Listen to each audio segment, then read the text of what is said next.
আমাৰ মুখ্যমন্ত্ৰী শ্ৰদ্ধাৰ হিমন্ত বিশ্ব শৰ্মা ডাঙৰীয়াক আমি সমূহ শ্ৰমিক ৰাইজৰ হৈ ধন্যবাদ জ্ঞাপন কৰিছোঁ যে আমাৰ 200 বছৰ অতিক্ৰম কৰাৰ পিছতো আমাৰ মাটিৰ পট্টা পোৱা নাছিলোঁ। আজি আমি মাটিৰ পট্টা পোৱাৰ এক প্ৰচেছ আৰম্ভ হৈছে। তাৰ বাবে আমি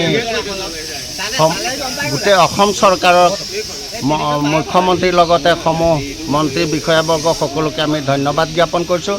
লগতে আটছাৰ নেতৃবৃন্দ, অসম চাহ মজদুৰ সংঘৰ নেতৃবৃন্দকো আমি ধন্যবাদ জ্ঞাপন কৰিছোঁ।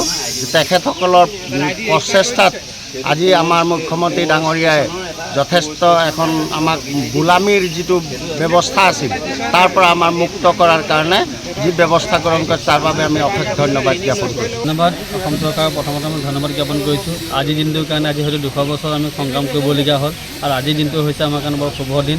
আৰু সেই শুভ দিনৰ উপলক্ষে আজি আমাৰ নেঘেৰিং চাহ বাগিচাত যিসকল বুঢ়াটোৱে মাটিৰ জৰীপ কৰিব আহিছে আমি বহুত মানে অশেষ ধন্যবাদ জ্ঞাপন কৰিছোঁ মুখ্যমন্ত্ৰী।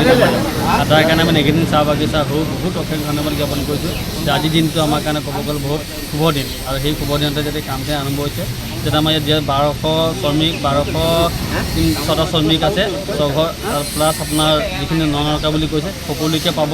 সেইকাৰণে আমি বিশেষভাৱে ধন্যবাদ জ্ঞাপন কৰিছোঁ বাগিচাখনৰ।